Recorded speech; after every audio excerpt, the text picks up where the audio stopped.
Bien, la conferencia de esta ocasión se llama Manipulación de Masas. Esta conferencia va a tratar acerca de cómo los medios de comunicación y otras instancias, pero principalmente los medios de comunicación, se están encargando de hacerle creer a las multitudes, de hacerle creer a la sociedad que están pasando un conjunto de situaciones que no están pasando, o también les hacen ver o más bien les muestran una percepción antropológica, o sea, una percepción acerca de lo que es el ser humano que no coincide con la realidad. De tal forma que cuando las multitudes adoptan esa opinión acerca del ser humano, terminan corrompiéndose ellos mismos, ya no como multitud solamente, sino como individuos, lo cual se entenderá que tiene implicaciones también dentro de la familia y dentro de todas las relaciones sociales y personales.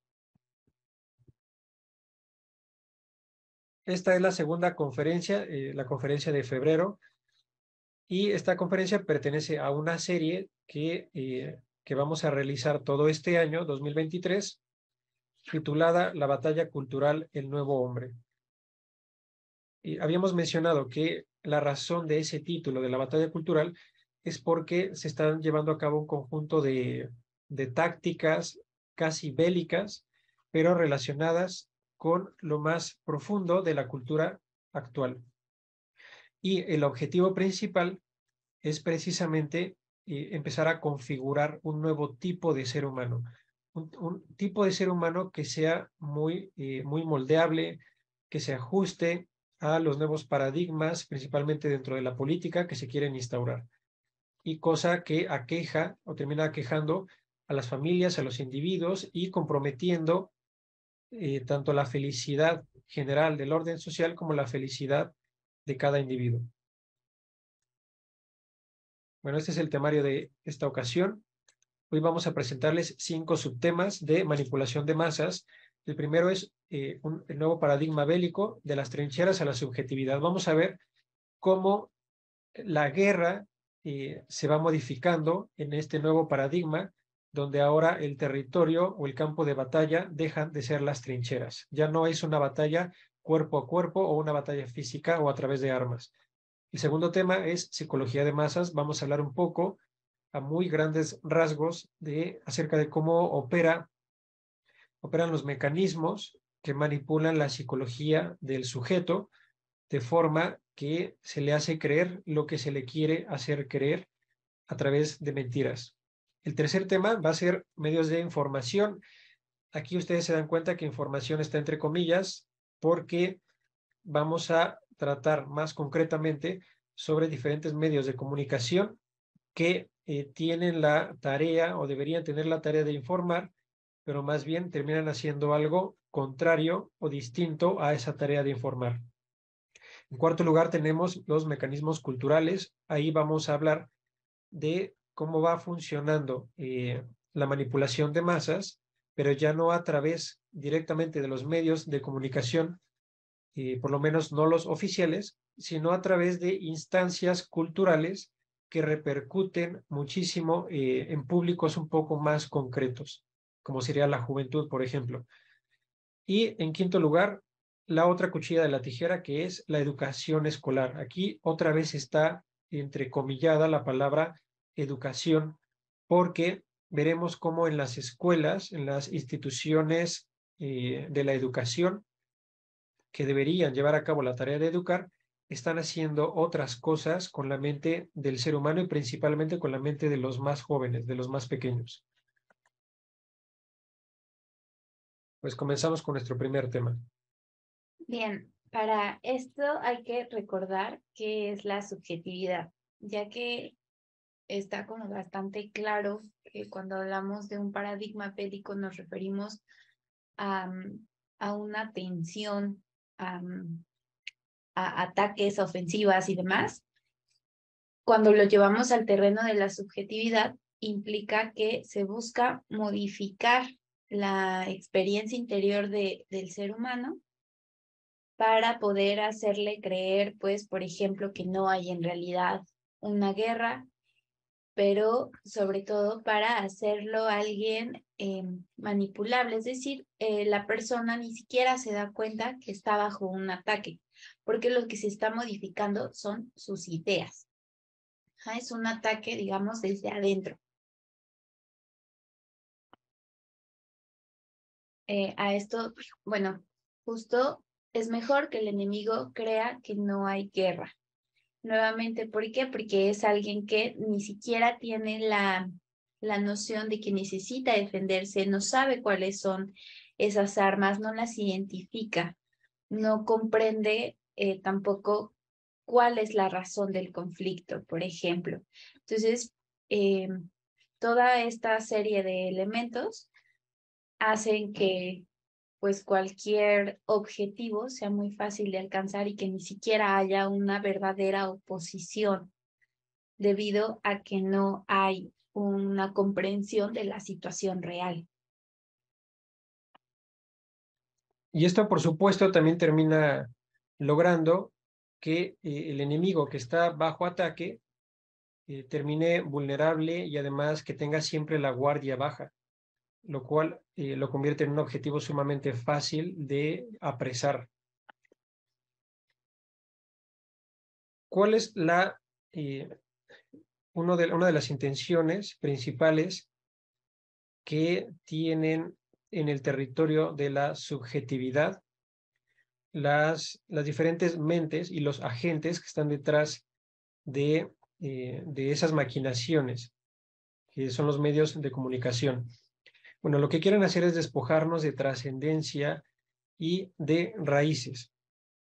El ser humano naturalmente tiene estas dos cosas y mientras más desarrolle las virtudes vinculadas a estos elementos que son la trascendencia y las raíces, pues tanto más el ser humano va a aspirar a la felicidad, va a aspirar a la plenitud, va a aspirar a una sociedad más justa, donde los derechos se respeten, donde los valores se consideren en las decisiones particulares y en las decisiones como grupo, porque la trascendencia, que significa desbordar, o es aquello que desborda, que no permanece dentro de la cosa, sino que la abarca en su totalidad, pero además la desborda, la cubre. Bueno, pues la trascendencia o la idea de trascendencia se expresa también en otros términos, por ejemplo, en términos teológicos, como la existencia de un Dios personal, es decir, de un Dios que es persona, un Dios que se encarga de la creación del universo, pero que ese Dios no es el universo, sino que es algo mucho mayor que él, y además, siendo mayor que él, lo abarca todo. Eso sería la idea de trascendencia. ¿Qué es lo opuesto? Bueno, lo opuesto de la trascendencia es la inmanencia, lo que permanece dentro.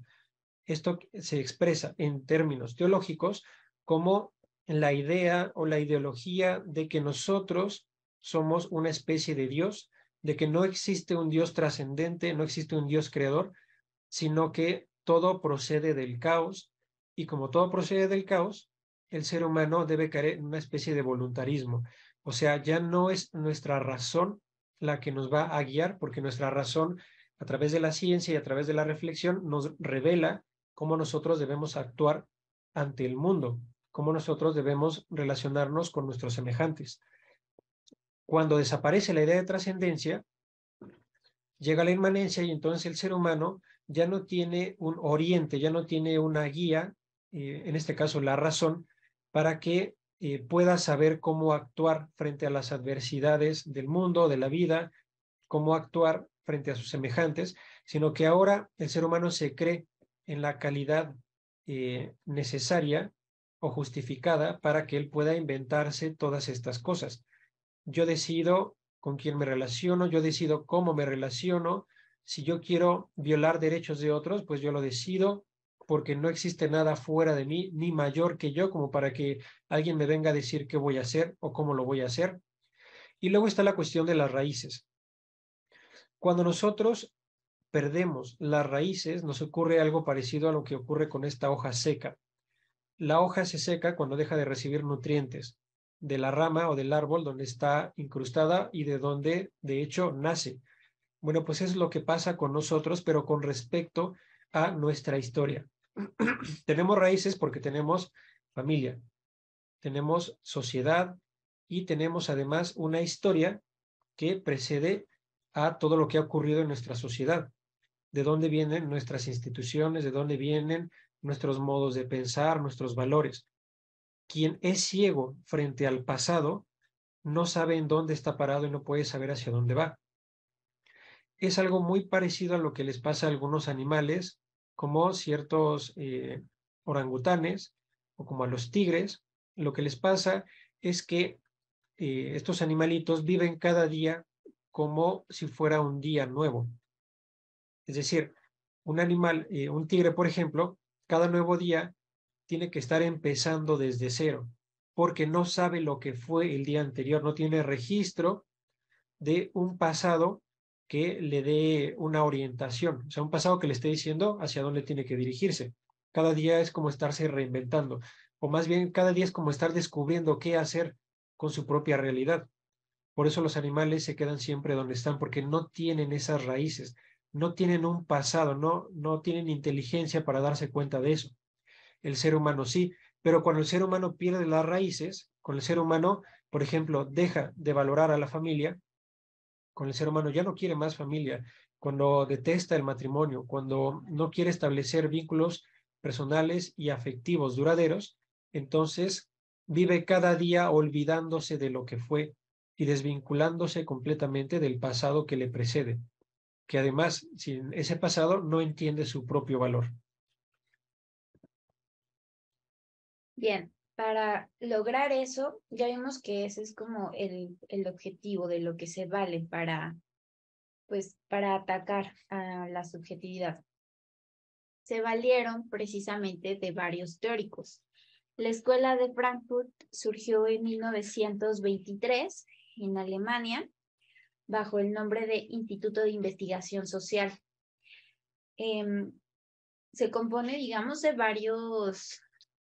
varios estudiosos en determinados campos que finalmente tienen que ver con el control social, con la ingeniería social.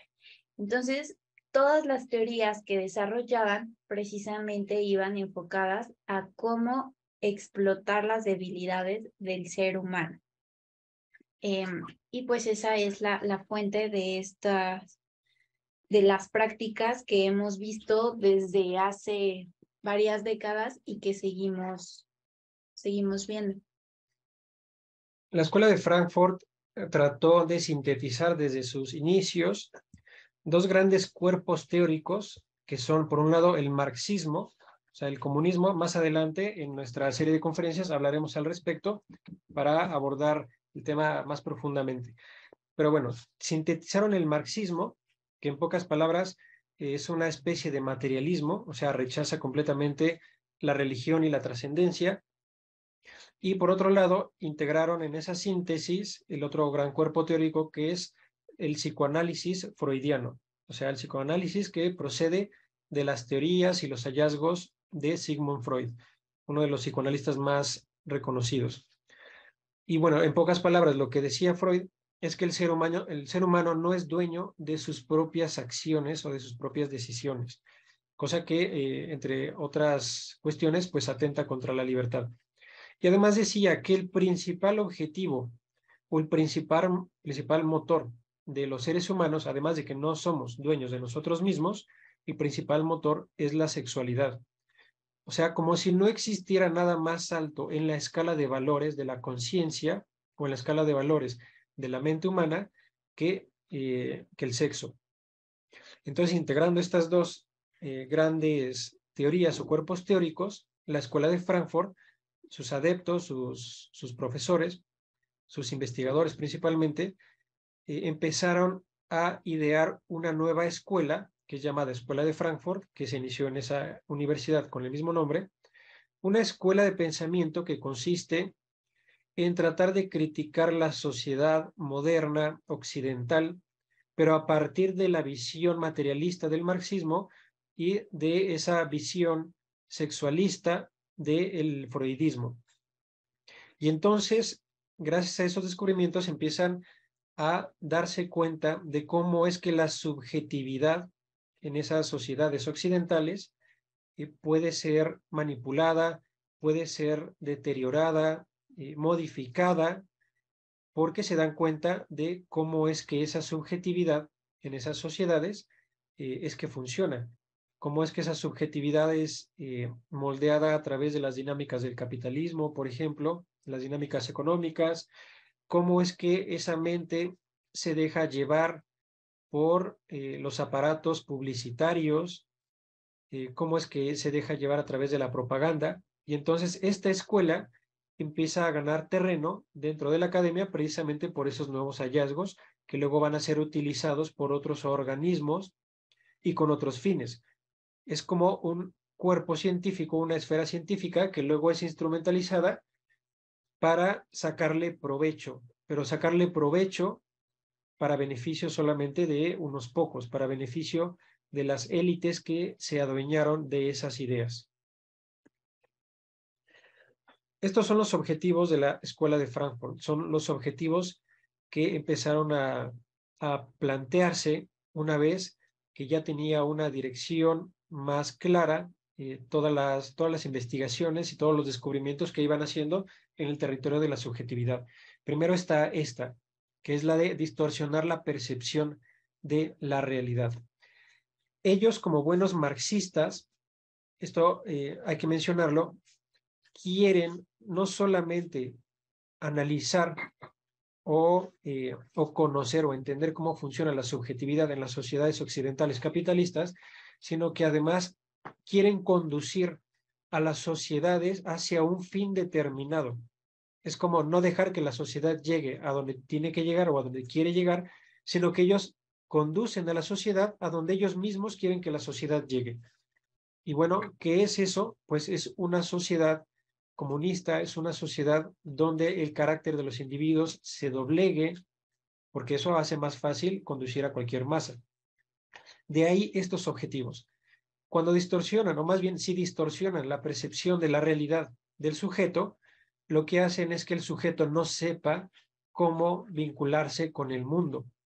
O sea, por eso tenemos a tantos adolescentes en estos días o tantas personas que no saben cómo tratar a sus semejantes. Por eso existen muchísimos problemas familiares, por eso existe muchísima drogadicción.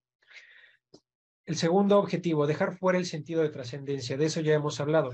Es necesario quitarle a las personas, o sea, como buenos materialistas que ellos son, es necesario quitarle a las personas la noción de la divinidad o la noción de Dios trascendente, Dios todopoderoso. Porque cuando le quitan esa idea al sujeto, es como vaciar todas las motivaciones que el sujeto tiene para actuar de una manera correspondiente a la realidad. Es algo que queda como una hoja en blanco, queda vacío. Es decir, moralmente, el sujeto ahora puede ser conducido de la forma en que ellos deseen, en que deseen aquellos que lo están engañando y que lo están sacando o que están dejando fuera de su mente el sentido de la trascendencia. En tercer lugar, promover antivalores que desplacen a los valores tradicionales. Bueno, los valores tradicionales son muchísimos, pero entre ellos está precisamente el de la trascendencia, está el del amor a la patria, el amor a los padres, están dentro de los valores tradicionales el respeto por la dignidad de las familias, el respeto a la dignidad de toda persona, de toda condición social, de cualquier clase, de todas las edades. Eso también es un valor tradicional. Y hay que deshacerse de esos valores tradicionales porque una persona no puede ser conducida a realizar malas acciones con facilidad cuando esta persona entiende bien el daño que va a causar a otros, porque entiende cuál es el valor de esos otros. Y los valores tradicionales son los que nos permiten saber cuánto valen los demás, cuánto vale nuestra cultura, nuestra sociedad, nuestras tradiciones. Entonces, alguien que ya no tiene eso, es más fácil de incitar a hacer cosas en contra de la dignidad humana. En cuarto lugar, pervertir los vínculos sociales naturales. Esto quiere decir que el ser humano ya no se relaciona con otros ni con su propia sociedad, ya no se integra, por ejemplo, en las cuestiones políticas, como debería hacerlo, porque ahora los vínculos sociales, esos que acabo de mencionar y que son naturales, son intercambiados por otros. Ahora la política desaparece y se nos presenta con el mismo nombre otra cosa que sería, por ejemplo, las elecciones a través del INE. Es decir, cuando una persona sale de su casa a las 8 de la mañana y va a las urnas a emitir su voto, eso sí tiene un cierto grado de participación política, pero es una participación política casi nula. El ciudadano es reducido al voto y eso ya no es un vínculo social natural, solo por poner un ejemplo. El ser humano debería participar en la esfera pública, debería congregarse con otras personas que representen los ideales y los valores verdaderos de esa sociedad, o sea, siempre buscando el bien común, y por lo menos eso debería hacerse en la esfera política, pero no se hace. Ese vínculo natural desaparece porque es conveniente para ellos también que el individuo sea ahora apolítico, es decir, que ya no sea político y que no tenga además interés de participar en la política. No le interesa saber lo que es el gobierno, no le interesa ni siquiera saber lo que significa la política, no le interesa saber cómo funcionan las relaciones de poder verdaderamente y cómo es que esas relaciones de poder se están llevando a cabo en la sociedad actual, incluso en nuestro país actual. Y en quinto lugar, reemplazar instituciones naturales por instituciones artificiales exógenas. Exógenas quiere decir que provienen o que nacen fuera del sitio del que se está hablando. Toda institución debería nacer dentro del seno de la comunidad a la que le atañe esa institución. Eso es lo natural. O sea, si una comunidad entiende bien cuáles son sus valores, no puede venir alguien externo que no conozca esa cultura y que además no le importe a imponerle a esa sociedad o a esa comunidad cuáles van a ser las instituciones que la van a regir y que la van a organizar. Bueno, pues ahora eso es lo que se nos quiere hacer. Instituciones que no tienen por objetivo el bien común, que no tienen por objetivo servir a la sociedad, sino más bien convertir a la sociedad en servil. Bueno, esas son las instituciones que la Escuela de Frankfurt quiere instaurar ahora, instituciones artificiales exógenas.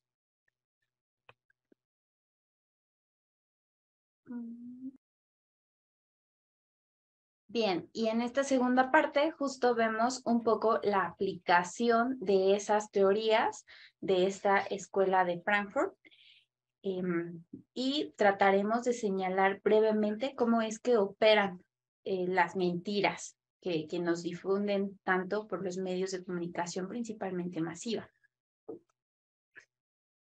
Bien, uno de los primeros puntos, digamos, fases que hay que llevar a cabo es el poder sugestionar a la población. Para esto, pues hay bastantes medios.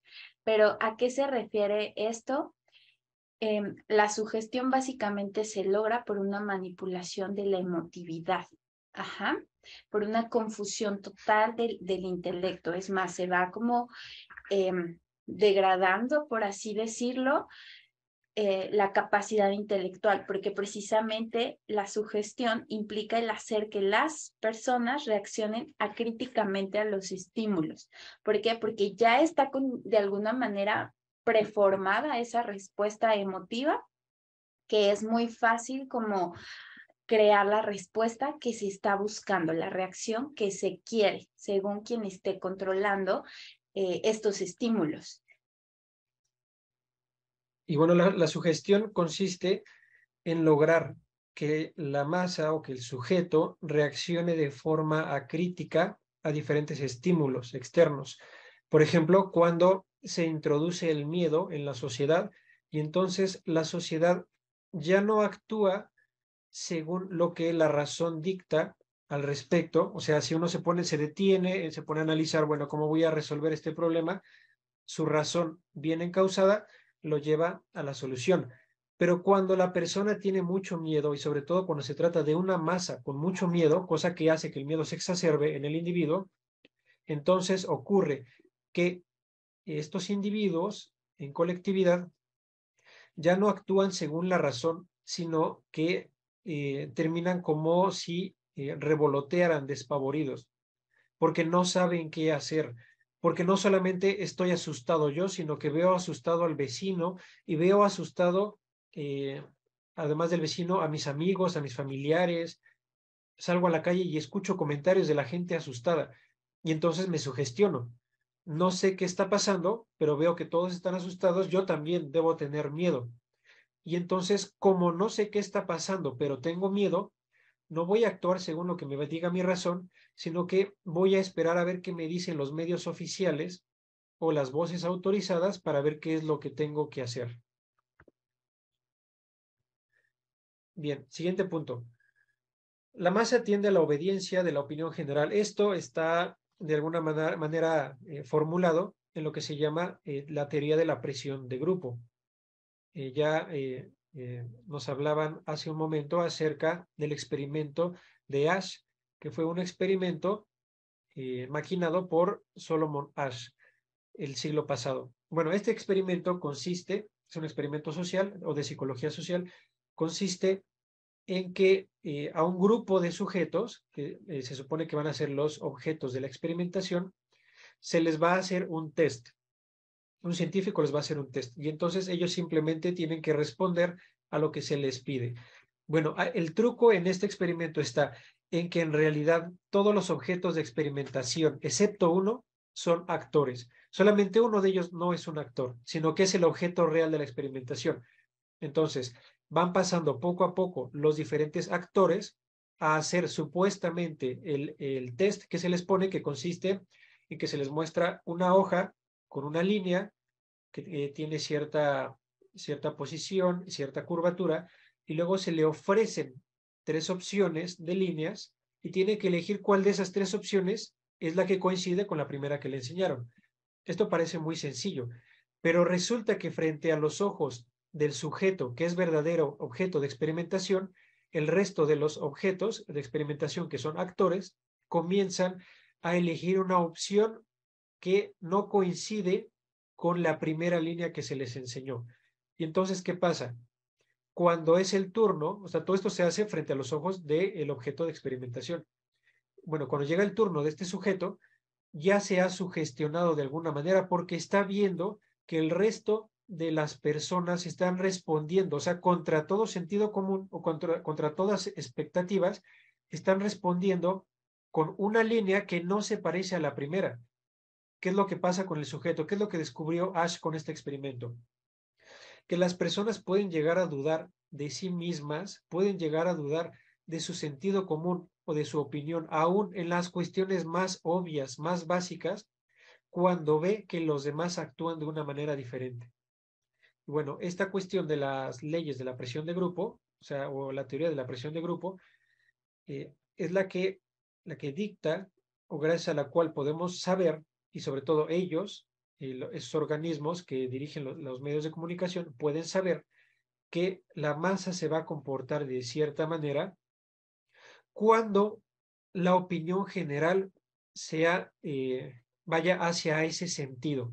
Si la opinión general dice algo, entonces las personas, o sea, los individuos, ya por añadidura, casi por inercia, van a tender a ir en esa dirección. Esto es muy importante para entender cómo es que las masas actualmente están siendo dirigidas hacia ciertas opiniones políticas, hacia ciertos pensamientos, hacia ciertas expectativas del futuro, etcétera.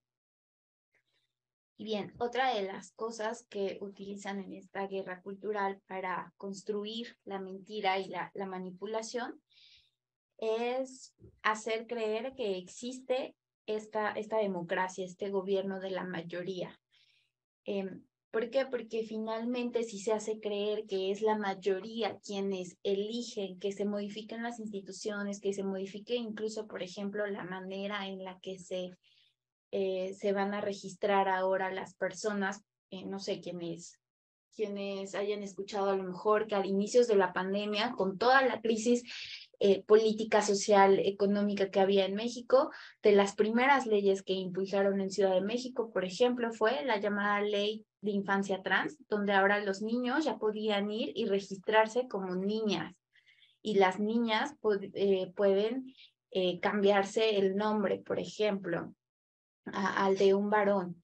Ese tipo de situaciones que ya tiene una agencia política, legislativa, eh, es, es muy fácil imponerlas si se hace creer que es la mayoría, ¿no? Incluso que se dice de Ciudad de México, pues es la ciudad del cambio, donde gobierna este sistema democrático. Ajá, entonces, esa es otra forma en la que también se ha estado difundiendo esta arma cultural. Y es que así los individuos se adaptan. Le dicen, bueno, es que esto es democrático, la mayoría pide estas cosas, pide estos cambios, pide estas leyes, entonces el individuo se adapta, dice, bueno, ya ni modo, lo quiere la mayoría, ¿yo qué voy a hacer?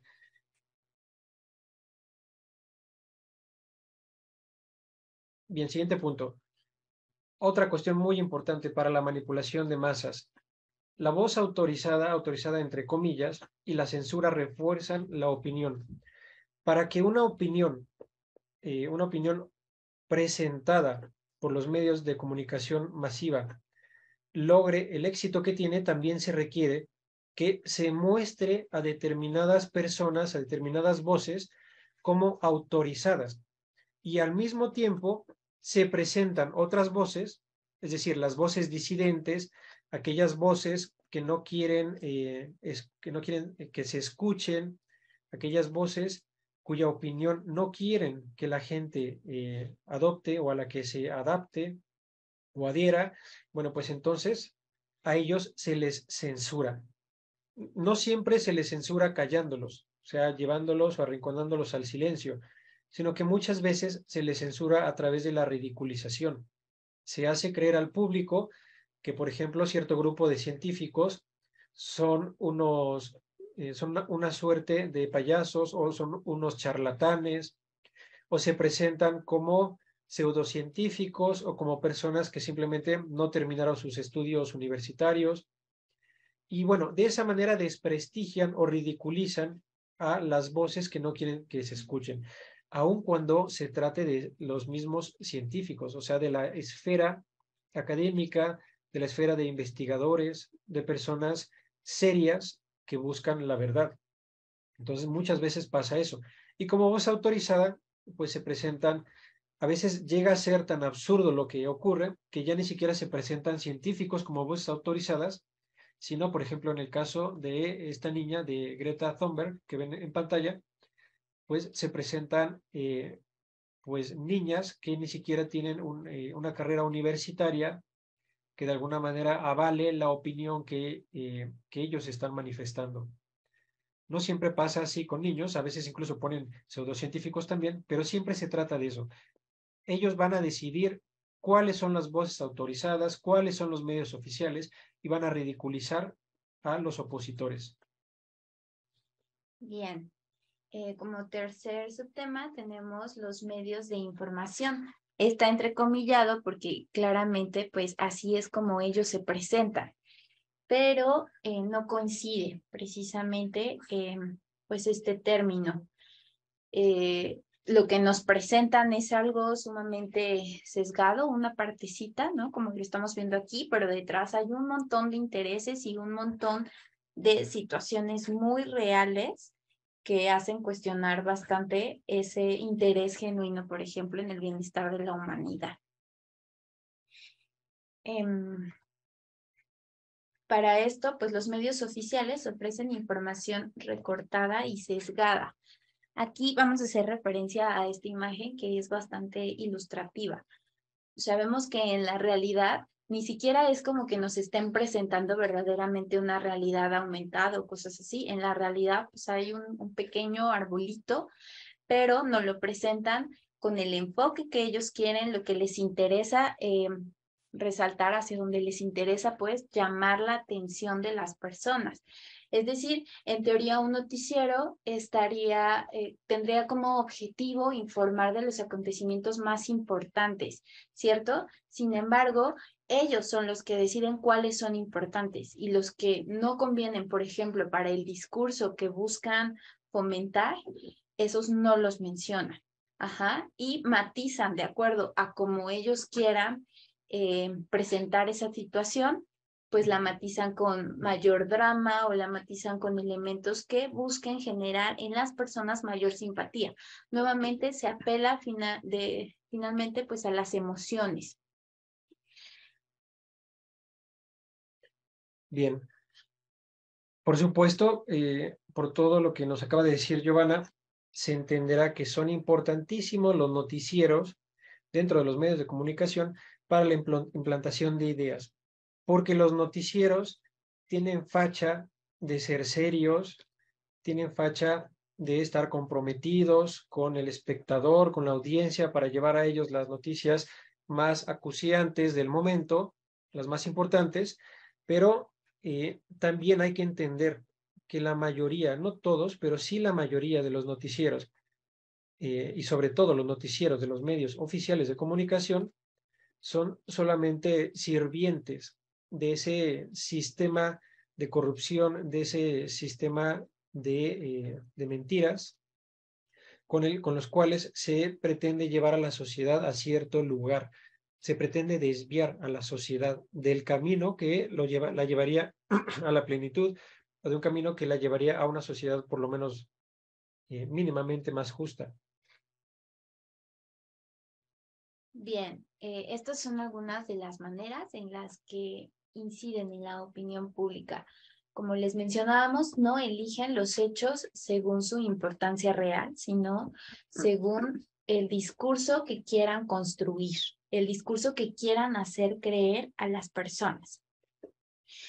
Sobre el acontecimiento transmitido, ocultan parte de la verdad y omiten su significado profundo, es decir, no buscan darle como su lugar de acuerdo a una jerarquía de valores realmente humanitaria. Por ejemplo, ¿no? Hemos escuchado, y eso nos hemos enterado por reporteros como dentro del Vaticano o propiamente católicos, sobre las matanzas que en los últimos meses se han hecho contra católicos, ¿no? En pleno culto.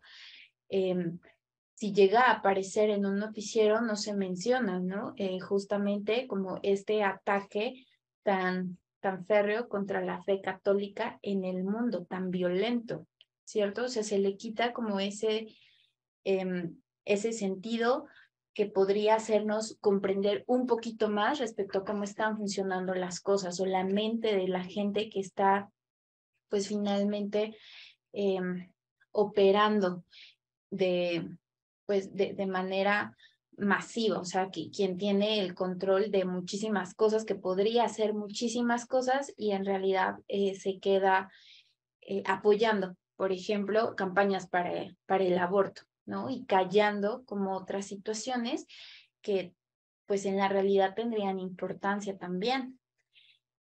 Magnifican cifras y dramatizan por causa rechazo, miedo, simpatía. Esa es otra forma en la que continúan manipulando determinado acontecimiento. Ajá. Las opiniones disidentes son ridiculizadas y censuradas. Es un poco lo que mencionábamos en la diapositiva donde aparece Greta. Ejecutan una reiteración incisiva de las noticias que quieren imponer como ciertas. Incluso comienzan a hacer ver o sea, que si la persona no cree, no consume el discurso tal y como se le está imponiendo, tal y como se le busca transmitir, entonces la persona estaría cayendo en una especie de locura o estaría cayendo en una especie de renuencia absurda. Ajá, a eso se refiere un poco ese punto. Y mienten sobre la opinión general, nuevamente hacen creer a la persona que la mayoría es lo que está diciendo, lo que está apoyando, lo que cree. Y entonces para que no sea como el que va a contracorriente, el incómodo, el extraño, que no va junto con todo el grupo, pues entonces tendría que creer lo que la mayoría piensa. Y vamos al cuarto subtema, mecanismos culturales. En esta imagen vemos un anuncio publicitario o un cartel del Festival Woodstock de 1969, que fue un concierto muy famoso de la ola hippie, un concierto donde fueron músicos muy importantes, muy renombrados, y ese concierto duró 3 días. En ese concierto se promovieron muchísimas cosas que constituyeron un cambio y casi una revolución social. Digo casi porque esa no fue la revolución social, sino que fue parte de una revolución de ese momento que se llevó a cabo a nivel global llamada revolución sexual. Y vamos a hablar de uno de los primeros elementos de esa forma de operar a través de los mecanismos culturales. Primero, la música. La música ha servido como apología de la locura.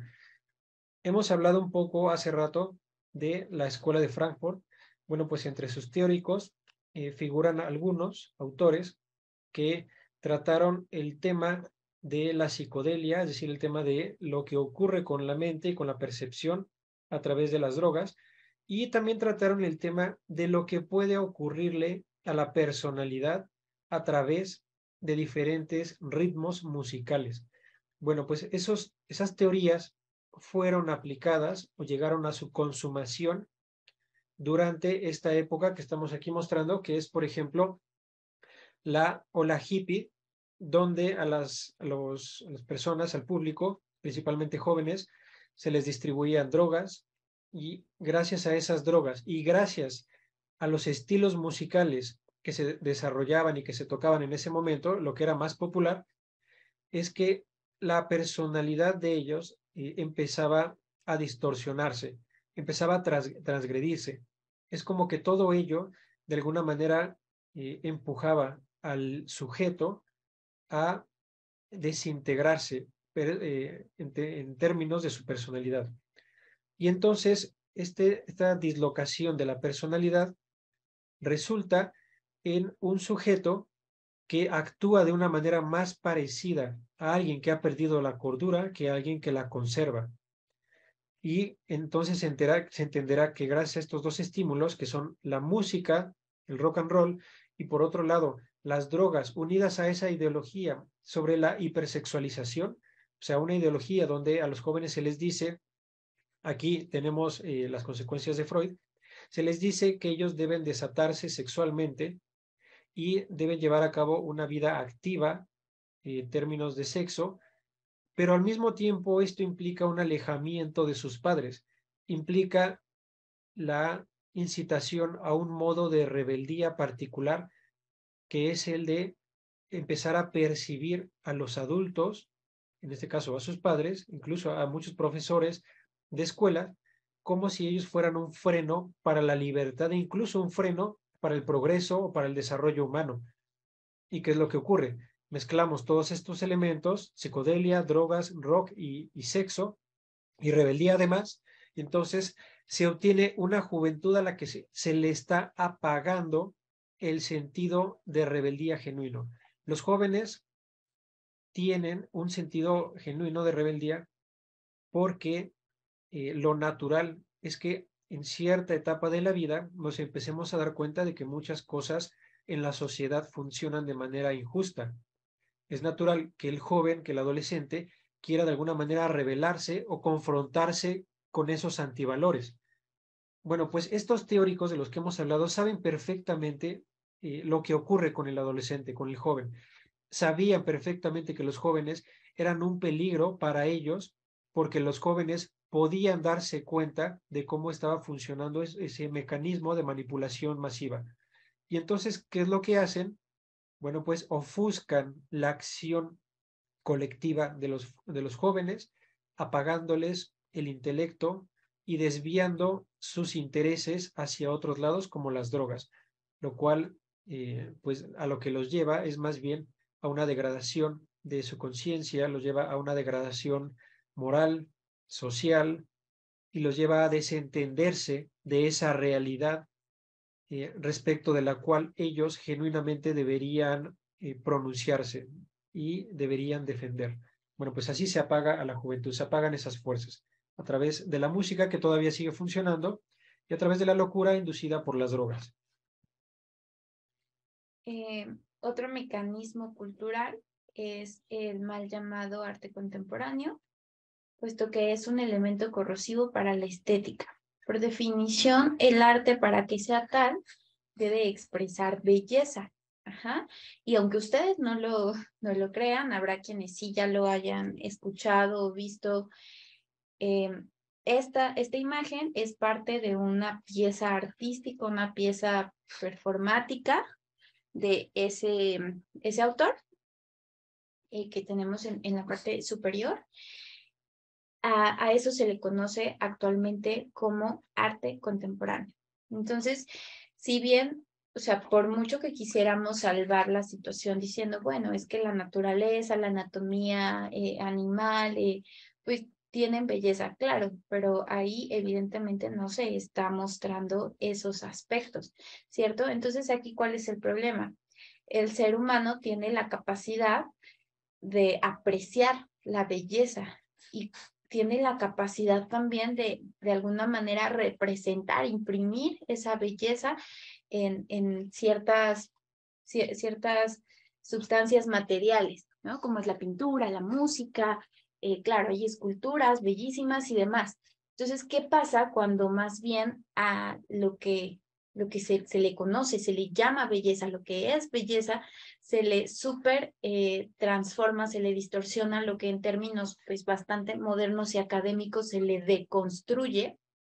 Ajá, es decir, lo que es ya no va a ser y ahora vamos a poner en su lugar otra cosa. Bueno, algo así es como lo que han estado haciendo, y quienes lo consumen, este discurso, básicamente tienen, poco a poco se les va atrofiando el sentido estético, la sensibilidad estética que todo ser humano tiene. Eso implica pues un montón de cosas, pero primeramente es un mal del alma. O sea, simplemente, por ejemplo, veámoslo de esta manera. Los 5 sentidos corporales funcionan para conocer parte del mundo. Entonces, si a mí se me atrofia un sentido, pues entonces yo a lo mejor puedo terminar, no sé, no me doy cuenta, por ejemplo, que hay una fuga de gas, mi olfato está mal y entonces puede estar en peligro mi vida o la de otra persona. Bueno, igualmente con el sentido estético, una cuestión del alma, una cuestión interior, no me doy cuenta cuando en realidad están pasando cosas malas, cosas muy, muy agresivas para la humanidad como tal, para el sentido. Eh, mm, sí, para el sentido humano, para la jerarquía de valores, para una cuestión de perspectiva del mundo. Ajá, no me voy a dar cuenta porque el sentido está poco a poco siendo atrofiado.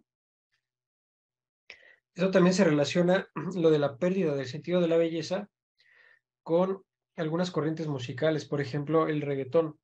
El reggaetón siempre es sumamente repetitivo, cosa que ya en sí va contra la belleza de la música, y además en sus letras se encuentran elementos que van contra la dignidad humana, sobre todo contra la dignidad de la mujer, pero también contra la dignidad del hombre. Son letras sumamente simples que no reflejan ningún tipo de belleza poética, que no reflejan ninguna cuestión significativa espiritual de quien las compone. Es decir, está vacía por donde se le quiera mirar. No es el único estilo musical que obedece a estos parámetros, pero es un ejemplo. No solo pasa en el arte de la escenificación, como en este caso de Hermann Nietzsche, sino que también pasa en la pintura, pasa en la escultura. Es muy común en las escuelas de artes en la actualidad ver estudiantes que salen de esas escuelas, de esas carreras, y tienen una tendencia muy pronunciada, muy expresa a la pornografía y a una pornografía además fea. Es decir, es muy común encontrar a jóvenes pintores que dibujen desnudos, o sea, cosas desnudas, genitales, mujeres desnudas, hombres desnudos o personas teniendo relaciones sexuales, pero que además son grotescos, o sea, que no representan la belleza que en algún momento llegó a representar la pintura, sino que se trata de unas cuantas pinceladas o bosquejos hechos mal a propósito, que atentan contra la belleza, y todo en nombre de ese mal llamado arte contemporáneo, que no es más que una corrupción de la belleza. Hablemos también del cine. El último aspecto del que hablaremos hoy dentro de los mecanismos culturales, aunque hay más. el cine, algo que hay que considerar es que desplaza la representación con la proposición. Es decir, algo que está haciendo mucho el cine, sobre todo el cine de Hollywood, es que ya no representa la realidad. Sus intereses o sus intenciones ya no apuntan al retrato de la vida cotidiana de un cierto sector de la sociedad, ya no apuntan a algún problema realmente importante de la humanidad, sino que lo que hacen ahora, o sea, ya no representan, sino que proponen, muestran escenas que ellos se inventan y con la intención de naturalizarlas en el sujeto que observa esas películas. Montan personalidades inventadas y esto también es clave. Decimos personalidades inventadas porque eh, cuando las personas tienen desconocimientos muy grandes acerca de la psicología humana, lo que ocurre es que no podemos distinguir con facilidad qué tipo de personalidad puede ser real y qué tipo de personalidad no puede ser real. Si en el cine, en una película, en una serie de televisión, muestran, por ejemplo, a un niño jugando con una pelota y que de vez en cuando hace berrinches porque no se le da lo que pide, a un niño que se siente triste ante la pérdida de su padre o de su madre, bueno, es una personalidad natural, no es inventada. Es natural encontrarse en el mundo real a un niño que le puedan pasar esas cosas. Pero si encontramos, por ejemplo, a un asesino en serie que le encanta matar, y además de que perdón, y aparte de que le encanta matar, este asesino es muy empático con las personas, es muy romántico, es sentimental además, es enamoradizo, eh, suele tener un vínculo muy estrecho entre sus pasiones y su razón, o sea, una persona que se puede conducir por su razón, un hombre que además es muy amoroso. Bueno, pues eso ya es una personalidad inventada, porque no puede ser cierto, en la realidad nunca vamos a encontrar que un asesino en serie, es decir, alguien a quien le encanta matar personas, sea también muy amoroso, o que sea una persona sumamente empática, que pueda ponerse siempre en el lugar de otros. Eso es algo inventado. Bueno, pues ocurre mucho en el cine de Hollywood. Por ejemplo, en esta escena que ya muchos habrán visto en la película de Lightyear, donde muestran una escena de dos mujeres que tratan de formar una unión y luego adoptan a un niño. Bueno, aquí lo que ocurre es que retratan a estas personas como una familia ejemplar. Las retratan como si fueran personas plenas y felices. Ahí está la invención.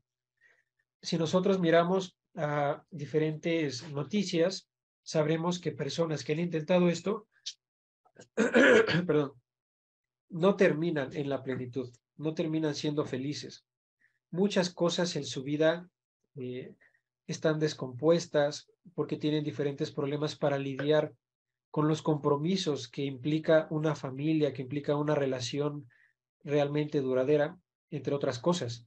Entonces, aquí el cine lo que está haciendo es querer naturalizar a través de la mentira algo que en el mundo real no se puede dar, pero con tal de que las personas del mundo real quieran por lo menos intentarlo y piensen que además está justificado porque lo han visto en las películas o lo han visto en las series de televisión. Bien, vamos al siguiente tema y último tema. La otra cuchilla de la tijera, educación escolar. En este último tema vamos a hablar acerca de lo que está pasando en las instituciones educativas, donde se está convirtiendo tanto a docentes como a estudiantes en víctimas de un sistema que tiene toda la intención de degradar el intelecto, de apagar el deseo de conocer. Y esto pues es muy grave a nivel social. Bien, una de las directrices de la educación escolar, como ya lo mencionamos, es destruir el carácter crítico. ¿Esto qué implica? El ser crítico implica una búsqueda genuina de la verdad, es decir, de conocer la realidad. Ajá. Entonces, cuando más bien lo que las escuelas empiezan a promover es adquirir una serie de datos, cierta información que diga cosas de determinado aspecto, bajo determinadas perspectivas o coleccionar distintas perspectivas, pero no una búsqueda de la realidad. O sea, es decir, que se contraste, por lo menos se puede hablar de distintas perspectivas, pero claramente dos perspectivas que son completamente opuestas, ambas no pueden estar en lo correcto, ¿cierto? Sin embargo, ¿qué se nos va enseñando en las escuelas? O se impone, ¿no? Una visión sin tener oportunidad a cuestionar la veracidad de eso, por ejemplo. Entonces, eso lo que va haciendo es justamente vulnerabilizar ante la implantación de ideologías, porque una ideología simplemente se recibe, no se cuestiona, no se desmonta como si es una mentira, qué grado de mentira tiene, cuáles son las implicaciones de comenzar a creer eso, cuáles son los problemas de incorporar a la visión general de la vida, pues esas falsedades. Ya no importa eso. Entonces, el destruir el carácter crítico es hacer vulnerables a las personas a creer, a caer bajo la influencia muy destructiva de las ideologías. Y bueno, esto de la educación es cuchilla de tijera, porque por un lado, es decir, la otra cuchilla es todo lo que hemos mencionado a través de los medios de comunicación y a través de diferentes elementos culturales como la música y el arte, y por otro lado, se encargan de hacer que el individuo pierda la capacidad de distinguir ese ataque que se está llevando en contra suya. Otra cosa que ocurre mucho en la educación institucional es que se busca corromper al estudiante y debilitar su carácter. ¿Cómo se hace esto? Pues enseñándole ciertos antivalores. Por ejemplo, actualmente a los niños se les está preparando para que quieran, o sea, se les está incitando a que despierten sus intereses sexuales y entonces ellos quieran relacionarse de esa manera sexualmente con otras personas a muy temprana edad. Por ejemplo, se dice en las escuelas que a los niños se les va a enseñar sobre métodos anticonceptivos con tal de cuidarlos, pero no es cierto. Cuando se les enseña métodos anticonceptivos a un sector de la sociedad al que no le interesa eso, al que no le atañe, porque no es natural que los niños quieran estar teniendo sexo, más bien lo que se está haciendo es incitar al niño a tener sexo cuando se le muestran los métodos anticonceptivos. Cuando se le habla, por ejemplo, de la responsabilidad de tener un hijo, generalmente se hace mucho eso en la actualidad, con esa dinámica que es una caricatura de llevar un huevo a la escuela. El niño lleva un huevo, le pinta una carita y entonces se tiene que hacer cargo. Como si un huevo pudiera darle la noción a un niño de lo que es tener un hijo, de lo que es dar amor, de lo que es el compromiso a pesar de todo, a pesar de las adversidades, a pesar de las dificultades. Bueno, pues darle amor a pesar de todo eso a un hijo. Un niño no se va a dar cuenta de eso. Pero ¿qué es lo que sí pasa cuando al niño se le da a cuidar un huevo? Que al niño se le vuelve un incordio el cuidar un huevo. Se le vuelve una molestia y entonces el niño empieza a asociar en su mente que hijos es sinónimo de molestia, de muchos cuidados, de sacrificios que yo no quiero hacer porque me quita tiempo, porque es cansado. Con eso están empezando los niños a asociar la paternidad o la maternidad. Y claro, cuando al niño se le incita a despertar su vida sexual desde pequeño y cuando el niño luego da el salto a actualizar eso, o sea, cuando ya lleva la vida, una vida actualmente sexualmente activa, es entonces cuando su carácter empieza a, eh, a debilitarse. Porque una persona que desarrolla la lujuria, y la lujuria en realidad es lo que se quiere insertar en los niños, es una persona que tiene dificultades mayores para regirse a sí misma, para ser dueña de sí misma, porque eso más bien es un vicio, es decir, la lujuria es un hábito que lleva a las personas a realizar acciones que la llevan en el sentido contrario a su perfeccionamiento, lo que es lo mismo que ir en sentido contrario a la felicidad, porque no puede ser una persona feliz si esta persona no es capaz de controlar sus impulsos. Eso es debilidad y esa debilidad que en la lujuria se exacerba muchísimo, es lo que se quiere empezar a enseñar a los niños de hoy, porque enseñándoles a ser lujuriosos es como se les puede enseñar también, o más bien como se les puede apagar la sed de conocer. El niño pierde interés de saber cómo funciona el mundo, porque cuando el niño se acostumbra a dejarse llevar, a ser esclavo de sus propios impulsos, empieza a volverse egoísta y ya no ve interés, ya no ve un beneficio en estar sacrificando tiempo para formarse, en estar sacrificando mucho esfuerzo para poder dar de sí a su comunidad, a su familia, a su sociedad. Es más, muchas veces ni siquiera a sus amigos. Y eso es lo que pasa en la actualidad. Bien, aquí tenemos otro ejemplo del resultado de esta, de llamarle educación a eso que se implementa por medio de las instituciones educativas. Finalmente forman adultos incapaces de percibir las mentiras que se les dicen. Y este pues es uno de los ejemplos más representativos que tenemos en la actualidad, porque la mayoría, si no es que todas las personas que suelen alinearse a esta ideología en concreto, son personas que ignoran su propia interioridad, es decir, sus propias heridas, sus propios, eh, sus propias experiencias dolorosas del pasado que les han dado ideas sumamente distorsionadas de una actualidad. O sea, claramente recordarán sus experiencias dolorosas, pero no comprenden la magnitud de ellas en su alma, ¿no? O sea, justamente por lo que veíamos con anterioridad, no se busca la verdad, no se busca el sentido de las cosas, de la existencia, de la vida. Entonces, se es muy fácil ser presa de discursos, estos sí, son discursos de odio, discursos de manipulación política, finalmente. Detrás de esta ideología, pues sabemos que hay intereses políticos, económicos, industriales, hay toda una situación, pero las personas que militan en esos movimientos pareciera que pueden concebir que algo sea y no sea a la vez y en el mismo sentido. Es decir, pareciera que se puede perseguir por un lado la justicia y defender a las mujeres, pero por otro agredir a todas aquellas que no se alineen a sus propios pensamientos o callar y a las voces que traten de hacer ver que hay bastantes errores. Como si valiera la violencia para ellas de ese lado, pero no, vaya, o sea, no se puede defender lo que defienden de esa manera. O sea, hay muchísimos errores lógicos.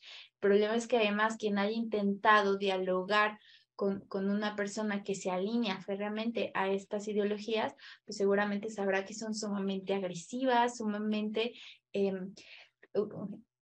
completamente con una razón cegada, indispuestas a tratar de encontrar el error o la veracidad en determinadas ideas. Y ese es por eso es que hay muchísimas militantes de esa ideología que pues también provienen incluso de la academia, porque finalmente la academia es también donde se gestan estos métodos para hacer al individuo vulnerable a ideologías de este tipo. Y bien, vamos ahora a las conclusiones. La primera, el control de la información ha desplazado a las guerras cuerpo a cuerpo. Ya no se necesita matar al enemigo cuando al enemigo se le conduce hacia donde uno quiere. Y es lo que quieren hacer actualmente los grandes organismos internacionales a través de los medios de comunicación y de la manipulación de la cultura. Bien, la ingeniería social tiene un largo historial de expertos trabajando para controlar a la sociedad a través de su influencia en la opinión pública. Como ya lo señalamos a lo largo de la exposición, se puede detectar históricamente, geográficamente, dónde es que ha habido esta influencia en las teorías para el control social. Tercera conclusión, las recientes expresiones de la cultura que creíamos originadas espontáneamente, como la música popular, el cine hollywoodense y el arte contemporáneo, en realidad fueron productos de laboratorio, creados con una finalidad concreta. No surgieron porque se hayan juntado un grupo de artistas y hayan decidido hacer un nuevo movimiento, sino que han sido creados en los laboratorios sociales o laboratorios de ingeniería social con finalidades que no son precisamente la de mejorar la percepción que tiene el ser humano de sí mismo y de la realidad, y tampoco con fines buenos, con fines que apelen al beneficio de la humanidad como una unidad, como un total.